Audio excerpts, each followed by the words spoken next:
நான் எனக்கு பொறுப்பு வாங்கிக்கிட்டு ஃபேஸ்புக்ல போட்டோ போட்டுட்டு வீட்டுக்கு போறேன்னு சொல்லக்கூடிய நிர்வாகிகள் தயவு செய்து வேறு பொறுப்பு வாங்கிக் கொள்ளுங்கள். மருத்துவர் ஐயாவிற்கு மட்டும்தான் நாங்கள் தலைவனுமே தவிர அல்லு செல்லுகளாம் இல்ல. மைக்கு கிடைச்சிருச்சுன்னு உடனே இந்த கட்சியை சுண்டாட நினைக்கிறார்கள், இந்த கட்சியை அழிக்கணும்னு நினைக்கிறார்கள். யார் கட்சியை யார் அழிக்கிறது? இங்க இருக்கின்ற ஒவ்வொருவர் பின்னாடியும் இந்த கூட்டத்தினுடைய தியாகங்கள் இருக்கும். உண்மையா இல்லையா? அந்த அண்ணனை கூப்பிட்டானா இந்த கட்சிக்கு நீ என்னடா பண்ணிருக்கேன்னு சொன்னா அரை மணி நேரம் பேசுவார். நீங்களும் உங்க மகனும் இந்த மக்களுக்காக என்ன உறுதுணையாக நின்னீங்க? ஒரு அறிக்கை, ஒரு போராட்டம், ஏதாவது ஒண்ணு இருக்குமா? இந்த சமுதாயம் ஒரு கட்டத்தில் திருப்பி அடிக்கும் பாருங்க. அன்னைக்கு அத்தனை திராவிட கட்சிகளும் காணாமல் போய்விடுவீர்கள். ஒரு அளவிற்கு தான் பொறுமை. மருத்துவர் ஐயாவிற்கு மட்டும் தான் இங்கே அத்தனை பேர் கட்டுப்படுவோம், அடங்கும். நாங்க ஒன்னும் ஒரு கணத்துல அடிச்சா இன்னொரு கணத்தை காட்டுறதுக்கு காந்தி வழி வந்தவர்கள், மருத்துவர் ஐயாவின் வழி வந்தவர்கள்.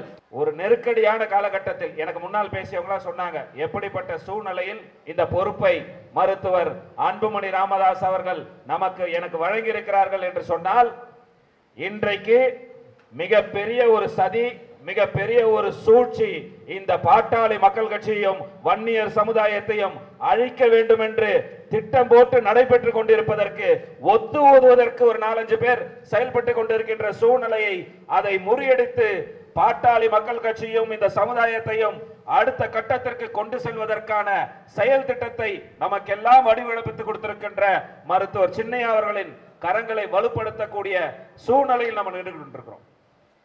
இன்னும் 6 மாத காலத்துல தேர்தலுக்கு முன்னால் இவ்வளவு பெரிய நெருக்கடி சாதாரண நெருக்கடியா?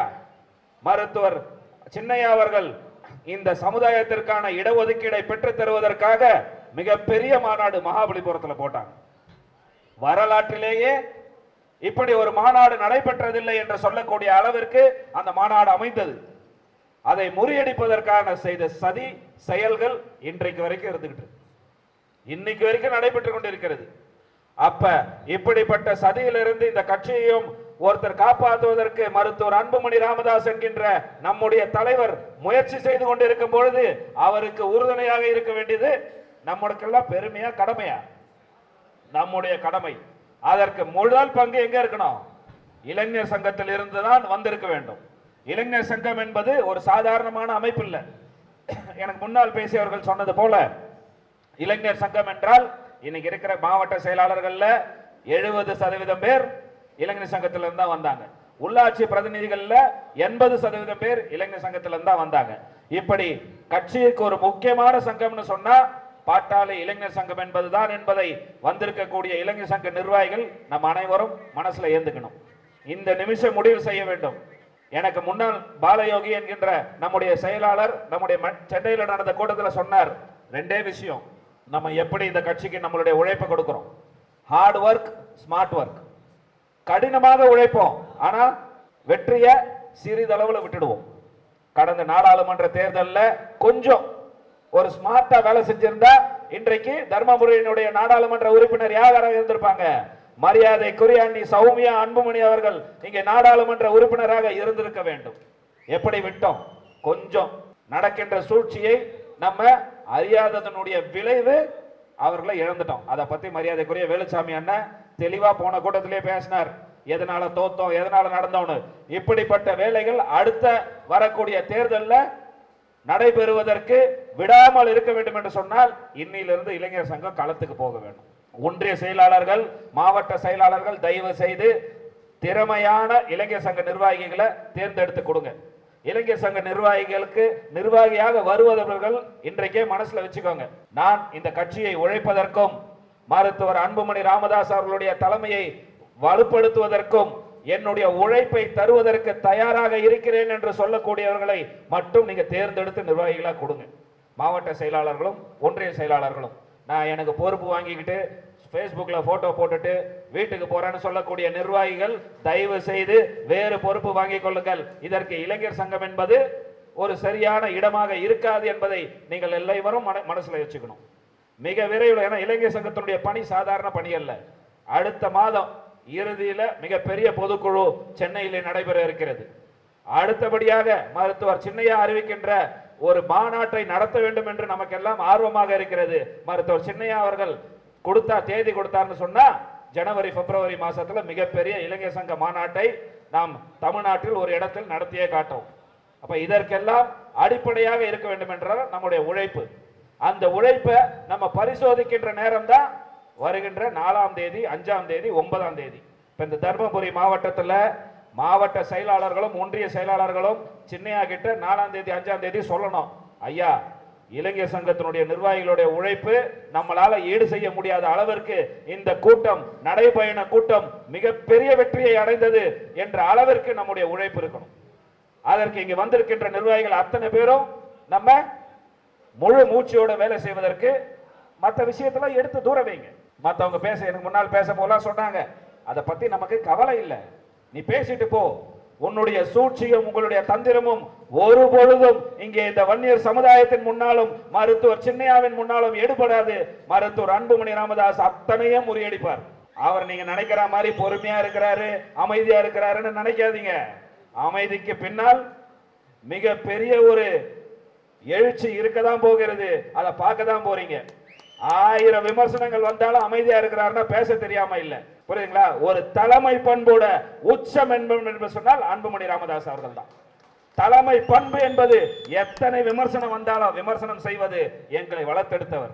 திருப்பி யாரும் பேச வேண்டாம்னு சொல்லி வச்சிருக்கிறார். மருத்துவர் ஐயாவிற்கு மட்டும்தான் நாங்கள் தலைவனுமே தவிர அல்லு சில்லுக்கெல்லாம் இல்லை.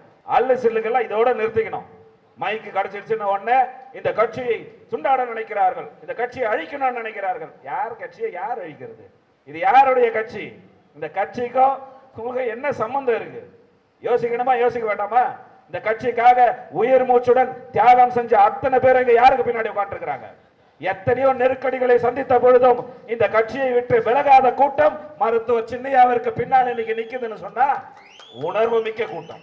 இங்க இருக்கின்ற ஒவ்வொருவர் பின்னாடியும் இந்த கூட்டத்தினுடைய தியாகங்கள் இருக்கும். உண்மையா இல்லையா?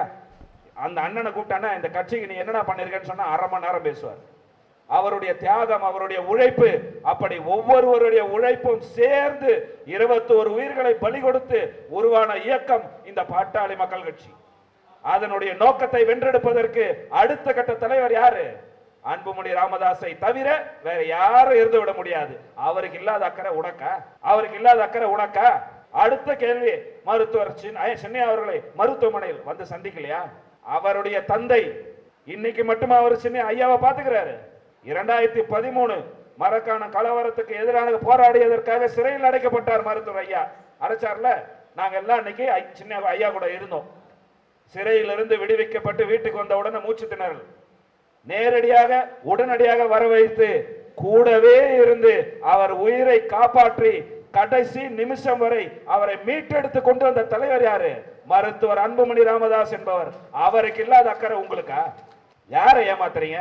இன்னைக்கு ஏதோ ஒரு ஐயாவிற்கு அவருடைய முதுமையை பயன்படுத்தி கொண்டு அவரை சொல்லாத விஷயத்தை, சாதாரண உதாரணம் அவரே பேட்டியில சொல்றார். முதல் நாள் காலையில ஜி கே மணி என்ன சொல்றாரு? நான் ஐயா கூட ஐசியூல இருந்ததுனால சின்னையாவை பார்க்க முடியல அப்படின்றார். அப்படி நீங்க சொன்ன பேட்டியை கூட மருத்துவர் ஐயாவிற்கு சொல்லாம ஏமாத்தக்கூடிய சூழ்நிலையில் இருக்கின்றீங்கன்னா உங்க சூழ்ச்சி எல்லாம் பார்த்துக்கிட்டு தான் இருக்கிறாங்க. இங்க இருக்கக்கூடிய தர்மபுரி மக்களுக்கு தெரியாம ஒண்ணும் கிடையாது. நேரா பார்த்துக்கிட்டு தானே இருக்கிறீங்க. 2013 முன் நாயக்கன் கொட்டா பிரச்சனைங்க வந்தது இல்ல? ஒட்டு மொத்தமா பாட்டாளி மக்கள் கட்சியை நசுக்குவதற்கான வேலைகள் நடந்தது இல்ல? அன்னைக்கு மரியாதைக்குரிய ஜி கே மணி அவர்களே, இந்த மக்களுக்கு என்ன செஞ்சீங்க? நீங்களும் உங்க மகனும் இந்த மக்களுக்காக என்ன உறுதுணையாக நின்னீங்க? ஒரு அறிக்கை, ஒரு போராட்டம், ஏதாவது ஒண்ணு இருக்குமா? அப்போ உங்களுக்கு இல்லாத அக்கறை இன்னைக்கு என்ன எங்களுக்குன்னு கேக்குறீங்களா? யோசிக்கணுமா யோசிக்க வேண்டாமா? மொத்தத்தையும் தனி ஒரு மனிதனாக தலையில் சுமந்த மாவீரன் காடு வெட்டியார் அவர்களும் மருத்துவர் அன்புமணி ராமதாஸ் 2 பேர் மட்டும் தானே பழியை இவங்க 2 பேர் மேல தானே போட்டாங்க. இன்னைக்கு அதே கூட்டம் தான் மருத்துவர் அன்புமணி ராமதாஸ் அவர்களை ஒழிக்க வேண்டும் என்று திட்டமிட்டு செயல்பட்டு கொண்டிருக்கிறார்கள். உண்மையா இல்லையா? யாரெல்லாம் மருத்துவர் அன்புமணி ராமதாஸை ஏசுகிறார்கள் பாத்தீங்கன்னா அந்த கூட்டம் தான். எந்த கூட்டம் இந்த சமுதாயம் வளரக்கூடாது, இந்த சமுதாயத்திற்கு உணர்வு வந்துவிடக் கூடாது, இந்த கட்சி அடுத்த கட்டத்துக்கு போக கூடாதுன்னு பேசினாங்களோ அவங்கெல்லாம் தான் இன்னைக்கு என்ன பண்றாங்க? மருத்துவர் அன்புமணி ராமதாஸ் அவர்களை நசுக்கி ஒடுக்குவதற்கான வேலைகளை செஞ்சுக்கிட்டு இருக்கிறார். நீங்க என்னன்னா பண்ணுங்க, என்றைக்கும் இந்த கூட்டத்தை, இந்த சமுதாயத்தை ஏமாற்ற முடியாது. ஏமாற்றுவதற்கு என்று சொன்னால் இந்த சமுதாயம் ஒரு கட்டத்தில் திருப்பி அடிக்கும் பாருங்க. அன்னைக்கு அத்தனை திராவிட கட்சிகளும் காணாமல் போய்விடுவீர்கள் என்பதை இந்த நேரத்தில் தெரிவித்துக் கொண்டு, இதுக்கெல்லாம் ஆரம்பமாக இன்னைக்கு இந்த கூட்டம். இன்னொன்னு என்ன சொன்னாரு? சட்டமன்றத்தில் வாசல்ல நின்றுட்டு, ஏன் இந்த சூழ்நிலை? சின்னையாவுடைய பதவி வெறி. நாக்கு கூச வேணாம் அந்த வார்த்தையை சொல்றதுக்கு. நாக்குல நரம்பு இருக்கா? யாருக்கு? அவர் கட்சியினுடைய தலைவர், இந்த கட்சியினுடைய எதிர்காலம். அவருக்கு பதவி ஏறினா அப்ப உனக்கு இருக்கிறது என்ன? பதவி சொரியா? கேட்போமா கேட்க மாட்டோமா? பதவி சொரியா உங்களுக்கு? என்னைக்கு மருத்துவர் சின்னையா அவர்கள் இந்த பதவியை நியமிக்கிறார்? இத்தனை ஆண்டு காலம் மருத்துவர் ஐயாவுடைய ஒப்புதலுக்காக தானே காத்துக்கிட்டு இருந்தாரு. இத்தனை ஆண்டு காலமாக சின்னையா நினைச்சிருந்தா நடைபெறுக்க முடியாதா? அவர் தானே தலைவர். இன்னைக்கா தலைவர்? 2021 இருந்து இந்த கட்சியினுடைய தலைவர் யாரு? மருத்துவர் அன்புமணி ராமதாஸ் தானே. அவர் நினைச்சிருந்தா பண்ணிருக்கலாம்ல. ஏன் நிரப்பாம மருத்துவர் ஐயாவுடைய ஒப்புதலுக்கு இருந்தார்? மருத்துவர் ஐயா மீது அவருக்கு இன்றைக்கும் இருக்கின்ற அந்த மாறா பற்றும் பெரும் மரியாதையும் தான் இன்றைய வரைக்கும் மருத்துவர் அன்புமணி ராமதாஸ் கிட்ட இருக்கு. நீங்க என்னைக்கு ஒண்ணு இல்லாத ஒருத்தர், கட்சியில இல்லாத ஒருத்தரை கொண்டு போய் பொறுப்பு நியமனம் பண்றீங்களோ அப்போதுதான் கூப்பிட்டு மாநில இளைஞர் சங்க தலைவர் பதவியை நிறைவேற்றியே ஆக வேண்டிய கால கட்டாயத்தில் இருக்கிறோம்னு சொல்லிட்டு பண்ணாரா இல்லையா? அப்ப யோசிக்கணுமா யோசிக்க வேண்டாமா? மருத்துவர் ஐயாவை எவ்வளவு நாளைக்கு ஏமாத்துவீங்க? நீங்க எவ்வளவு நாளைக்கு அவரை பயன்படுத்திப்பீங்க? அவர் பின்னாடி போய் ஒளிஞ்சுப்பீங்க? உங்களுக்கு என்ன வரலாறு இருக்கு? சேலத்துல உட்காந்து பேட்டி கொடுக்குறீங்களே, ஐயாவுடைய முகத்துக்காக நாங்க அந்த ஓட்டை அப்படியே வாங்கி காட்டுவோன்னு போட நாடாளுமன்ற தேர்தலில் மரியாதைக்குரிய அண்ணன் அண்ணாதுரை நின்னார சேலத்துல. எங்க போச்சு அந்த ஓட்டெல்லாம்? உங்களை நம்பி தேர்தலை கொடுத்தாங்களே, மொத்தமா துரோகம் பண்ணீங்களா இல்லையா? அவருக்கு தனியா நிற்கும் போது 60,000 ஓட்டு வாங்கினாரா இல்லையா அண்ணன் அண்ணாதுரை? ஏன் அப்போ இத்தனை பேர் கூட்டணியில ஒட்டு மொத்தமா நாடாளுமன்ற தேர்தலில் 1 லட்சம் ஓட்டு தான் வாங்கினீங்க? எங்க போச்சு அந்த ஓட்டு? உங்க மூஞ்சுக்கு ஓட்டு இல்ல, உங்க யாருக்கு ஓட்டு இல்ல. ஓட்டு என்பது மக்களுக்காக உழைக்கின்ற மருத்துவர் அன்புமணி ராமதாஸ் அவர்களுக்கும் பாட்டாளி மக்கள் கட்சிக்கும் மாம்பழம் சின்னத்திற்கும் தான் என்பதை நீங்க புரிஞ்சுக்கணும். அதையெல்லாம் மீட்டெடுத்து இன்னைக்கு நமக்கெல்லாம் சுதந்திரமா செயல்படலாம். மரியாதைக்கும் எங்க நிர்வாகிகள் சொன்ன மாதிரி தைரியமா இன்னைக்கு தருமபுரியில செயல்படலாம். இதுக்கு முன்னாடி என்ன செஞ்சீங்கன்னா உடனே போன் வரும். வருமா இல்லையா? போன் வந்து ஏன் அதை போய் பண்ற, நீ ஏன் போய் அதை செய்யற? இன்னைக்கு உங்களை கேட்பதற்கு ஆள் இல்ல. மேடையில சொல்றாங்க, முன்னாள் எம்எல்ஏ இவரும் இளைஞர் அணியா செயல்படுங்க, மாணவர் அணியா செயல்படுங்க, மகளிர் அணியா செயல்படுங்க, கூட்டம் போடுங்க. ஏன் செயல்படாம உட்கார்ந்து இருக்கிறீங்கன்னு கேள்வி கேட்கின்ற பொறுப்பாளர்களை வச்சுக்கிட்டு நம்ம இன்னும் உட்கார்ந்துட்டு இருந்தோம்னா நம்மளோட முட்டாள் யாரா இருப்பா? யாராக இருந்து விடுறதுக்கு வாய்ப்பே கிடையாது. அதனால இந்த தருணத்தை இப்படிப்பட்ட ஒரு தலைவர்கள் நமக்கெல்லாம் கிடைச்சிருக்கும் போது சுதந்திரமா செயல்படலாம். யோசிச்சு பாருங்க. இவங்க எல்லாம் ஐயாவுக்கு விசுவாசியா. மரியாதைக்குரிய முதலமைச்சர் ஸ்டாலின் அவர்களே இதே மருத்துவர் ஐயாவை என்ன சொன்னாரு? அவருக்கு வேற வேலை இல்ல சொன்னாரா இல்லையா? அன்னைக்கு எதிர்த்து போராடிய ஒரே ஆள் யாரு? உங்களுடைய எம்எல்ஏ வெங்கடேசன் அவர்கள் மட்டும்தான் போராட முடிஞ்சது. மற்றவங்க எல்லாம் கூடி நிற்கும் போது இருங்க இருங்க இருங்க இருங்கன்னு சொல்லி இன்னி வரைக்கும் ஒரு கண்டனம் ஐயாவை எதிர்த்ததுக்கு சொல்லியிருப்பீங்களா? அந்த போராட்டத்தை முடக்கியதை தவிர ஒரு கேள்வி கேட்டிருப்பாங்களா? நீங்க தான் ஐயாவுடைய விசுவாசி. யோசிக்கணுமா யோசிக்க வேண்டாமா? யார் ஐயாவுடைய விசுவாசி? ஐயாவை பற்றி ஸ்டாலின் அவர்கள் உங்களுக்கு வேலை இல்லைன்னு சொன்ன உடனே டெல்லியில இருந்தவர் அடுத்த நிமிஷம் நாடாளுமன்றத்தில் வெளியில வந்துட்டு இதுக்கு நீ பகிரங்க மன்னிப்பு கேட்கவில்லை என்று சொன்னால் தமிழ்நாடு முழுக்க போராட்டம் வெடிக்கும்னு சொன்ன மருத்துவர் அன்புமணி ராமதாஸ் அவர் தான் உண்மையான மருத்துவர் ஐயாவுடைய விசுவாசி. சொல்லணுமா சொல்ல வேண்டாமா? மக்கள் பார்த்துக்கிட்டு தான் இருக்கிறாங்க. ரொம்ப நாளா ஏமாத்திட முடியாது. யார் யாருக்கெல்லாம் என்னென்ன நடக்கிறது என்பதை தெளிவா பார்த்துக்கிட்டு தான் இருக்கிறாங்க. பதவி வேறியா? சரி, ஒரு போட்டி வச்சுப்போம். இத்தனை பேர் இருக்கிறாங்க மேடையில பேசும்போது ஒரு ஒரு வேணா ஒரு ஒரு என்ன சொல்றது பரிசோதனை கூட வச்சுப்போம். எனக்கு இன்னைக்கு இளைஞர் அணி தலைவர் பதவி மருத்துவர் சின்னையா அவர்கள் கொடுத்தார். இந்த நிமிஷம் எனக்கு அந்த பதவி வேண்டாம். மருத்துவர் ஐயா அவர்களும் சின்னையா அவர்களும் ஒன்றா சேர்ந்த பிறகு நான் வாங்கிக்கிறேன், எனக்கு கவலை இல்லை. சொல்லுவதற்கு உனக்கு திராணி இருக்கா? வக்கனியா போய் வாங்கடியா? அப்ப உனக்கு பதவி வெறியா? வேற யாருக்கு பதவி வெறி? மருத்துவர் சின்னையாவை ஒடுக்க வேண்டும் என்று நீங்க நினைப்பீங்க, கூட நாங்க நின்னா எங்களுக்கு பதவி வெறி, உனக்கு பதவி சூரி. யோசிக்கணுமா யோசிக்க வேண்டாமா? நான் தயாரிப்போ வேணா பேச்சு கூட வேண்டாம், பேப்பர் கூட கையெழுத்து போட்டு தரேன். நீ போட்டு தருவதற்கு தயாரா? பொதுச் செயலாளர், யாரு கௌரவ தலைவர், இணை பொதுச் செயலாளர், அப்புறம் இளைஞரணி தலைவர், பேர் வைக்காத கட்சிக்கு வெங்காயம் வெண்டை போட்டு எல்லாத்தையும் வாங்கினீங்க. எல்லாரும் ராஜினாமா பண்ணுங்க.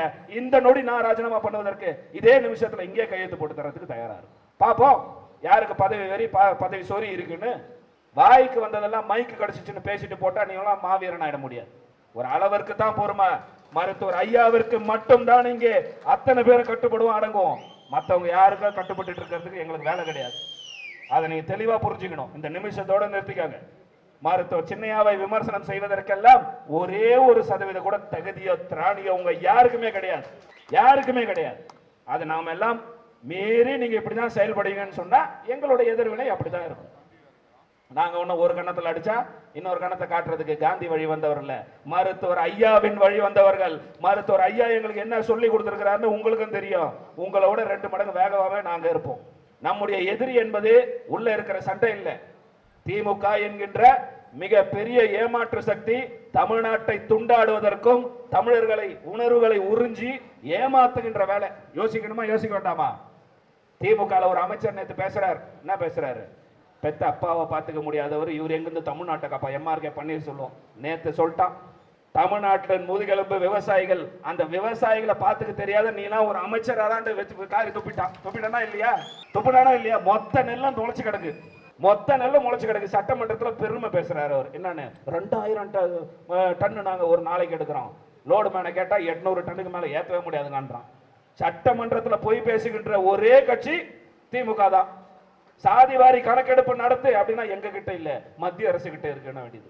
இன்னைக்கு மத்திய அரசு மாநிலத்துக்கு தான் அதுக்கு உரிமை இருக்குன்னு சொன்ன உடனே கர்நாடகத்தில் எடுக்கிறான், ஆந்திரால எடுக்கிறான், பீகார்ல எடுக்கிறான், எல்லா மாநிலத்திலும் லீவ் விட்டு எடுக்கிறான். ஆனா இங்க மட்டும் சமூக நீதி திமுகவுக்கு என்ன மத்திய அரசிடம் இருக்கு. ஏன்னா நம்பணும். அடுத்த நிமிஷம் அறிக்கை கொடுக்கிறார், தமிழ்நாட்டில் எந்த பிரச்சனையும் இல்ல, சிறப்பான ஆட்சி நடக்கிறது, ஸ்டாலினோட ஆட்சி. சொல்றாங்களா இல்லையா? நம்பணும், நம்பலாம், நம்பிதான் ஆகணும். நம்பலனா நம்ம என்ன பண்ண முடியும்? நம்பலனா பிஜேபி வந்து சாதியவாதி வந்துரும், சனநாயகவாதி வந்துரும், சனாதனம் வந்துரும், எல்லா வெள்ளை பூண்டு வெங்காயமும் வந்துரும். கூட்டணி பத்திலாம் நீங்க கவலையே படாதீங்க, நம்ம கவலைப்பட வேண்டிய வேலையே இல்லை. அதெல்லாம் மருத்துவர் சின்னையா அவர்கள் தெளிவா பார்த்துப்பார். அது கூட தெரியாம அவர் அமைச்சரா இருந்துடல. உண்மையா இல்லையா? அவ்வளோ ஒன்றும் நாங்க வந்து இங்க இருந்து டெல்லிக்கு போனோம், இந்தியிலேயே பேசணும், தேர்தல் ஆணையரை பார்த்தோம், எங்களுக்கு கொடுத்து எங்களுக்கு வந்த லெட்டர் அங்க போயிடுச்சு, அந்த வீட்டுக்கு எங்களுக்கு தான் வந்தது லெட்டரு. எங்களுக்கு வந்த லெட்டர் அந்த வீட்டுக்கு அட்ரஸ் மாத்தி எடுத்துட்டு போயிட்டாங்க. இப்படிப்பட்ட தலைவர் நம்முடைய தலைவர் அல்ல. ஒவ்வொரு காரியத்தையும் செயல்படுத்தி கொண்டிருக்கக்கூடிய செயல் எங்களுடைய தலைவரிடம் இருக்கிறது. பதில் உங்களுக்கு செயல்ல தான் கொடுப்பாரு. நீ 1000 பேசு, செயல்ல உங்களுக்கு பதில் வரும். அப்ப எங்க போய் மூஞ்ச வச்சுக்க போறீங்கன்றத பார்க்க தான் போறோம். மாம்பழம் சின்னத்துல போட்டி போட போறீங்களா இல்ல எதுல போட்டி போட போறீங்கன்றத மருத்துவர் அன்புமணி ராமதாஸ் அவர்கள் நிரூபிக்க தான் போறாரு. அன்னைக்கு தெரியும் உங்க அதெல்லாம். வாயை வச்சுக்கிட்டு அமைதியா இருங்க. நாங்க எல்லாம் பேச தெரியாம இல்ல, இங்கே மேடையில் இருக்கக்கூடியவர்களை பேச வச்சா முடிஞ்சு போச்சு. உங்களுடைய வண்டவாளம் தண்டவாளத்திலிருந்து அந்த ரங்கத்திலிருந்து அத்தனையும் பேசுவதற்கு தயாராக இருக்கின்ற கூட்டம் தான் இவங்க கூட்டம். எங்களை மீண்டும் கட்டுப்படுத்தி வைத்திருக்கக்கூடியவர் மருத்துவர் அன்புமணி ராமதாஸ் அவர்கள் மட்டும்தான்.